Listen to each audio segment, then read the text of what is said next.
അസ്സലാമലൈക്കും. ഇന്നത്തേത് നമുക്ക് പച്ചമാങ്ങ വെച്ചിട്ട് ചെയ്തെടുക്കാൻ വേണ്ടിയിട്ട് പറ്റിയ ഒരു അടിപൊളി സൈഡ് ഡിഷാണ്.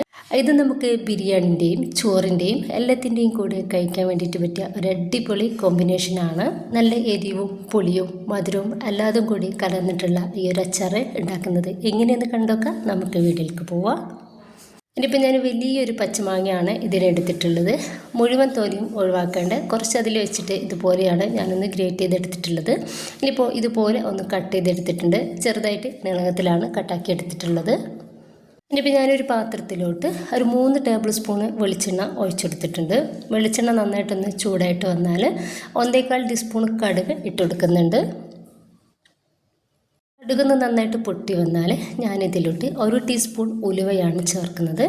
ഉലുവ കൂടി ഒന്ന് ചൂടായിട്ട് റെഡിയായിട്ട് കിട്ടിയാൽ കുറച്ച് ഇതുപോലെ വെളുത്തുള്ളി ചതച്ചത് ഇട്ടെടുത്തിട്ടുണ്ട്.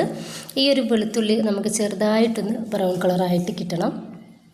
വളരെ സിമ്പിളായിട്ട് നമുക്ക് ഉണ്ടാക്കിയിട്ടെടുക്കാൻ വേണ്ടിയിട്ട് പറ്റിയ നല്ലൊരു ടേസ്റ്റി ആയിട്ട് അച്ചാർ കൂടിയാണിത്.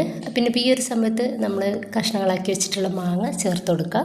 നന്നായിട്ട് ഒന്ന് മിക്സ് ആക്കി കൊടുക്കുക. ചെറിയ തീയിലിട്ടിട്ട് വേണം നമ്മളിതൊന്ന് റെഡിയാക്കി എടുക്കാൻ വേണ്ടിയിട്ട്.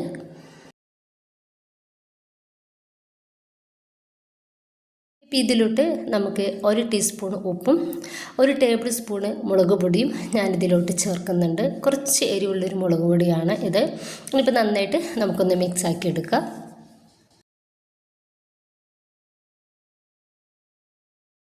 ഇനിയിപ്പോൾ ഒരു മാങ്ങ നമുക്ക് ചെറുതായിട്ടൊന്ന് വേവാക്കിയെടുക്കണം. വേഗത്തിൽ നമുക്കിതൊന്ന് വേവായിട്ട് കിട്ടും. ഇനിയിപ്പോൾ നമുക്കൊന്ന് മൂടി വെക്കാം. അപ്പം തന്നെ ഇതിലോട്ട് 1/4 കപ്പ് തിളച്ചിട്ടുള്ള വെള്ളം കൂടി ഒഴിച്ചു കൊടുത്തിട്ട് ഒന്നുകൂടി മിക്സ് ആക്കി എടുത്തിട്ട് നമുക്കിതൊന്ന് മൂടി വെച്ച് കൊടുക്കാം.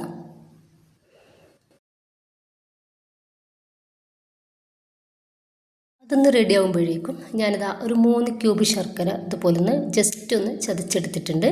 ഇനിയിപ്പോൾ ഇതിലോട്ട് ഞാൻ 1/2 കപ്പ് വെള്ളമാണ് ഒഴിച്ചു കൊടുക്കുന്നത്. 1/2 കപ്പ് വെള്ളം ഒഴിച്ചു കൊടുത്തിട്ട് നമുക്കിത് നന്നായിട്ടൊന്ന് ഉരുക്കിയെടുക്കാം. നമ്മുടെ ഒരു മാങ്ങ പകുതിയോളം വേവായിട്ട് കിട്ടിയിട്ടുണ്ട്. അപ്പോൾ ഇത്രയും മതി. ഭയങ്കരമായിട്ട് വന്നിട്ട് ഉടയാൻ വേണ്ടിയിട്ട് കാത്തു നിൽക്കേണ്ട. ഈ സമയത്ത് നമ്മൾ മെൽറ്റാക്കി വെച്ചിട്ടുള്ള ആ ഒരു ശർക്കര അരച്ചിട്ട് ഇതിലേക്ക് ഒഴിച്ചെടുക്കുക. ഉടയാത്ത രീതിയിൽ നമുക്കിതൊന്ന് മിക്സ് ആക്കി എടുത്തിട്ട് 1-2 മിനിറ്റ് കൂടി നമുക്കിതൊന്ന് മൂടി വെച്ചിട്ട് ഒന്ന് റെഡിയാക്കി എടുക്കാം.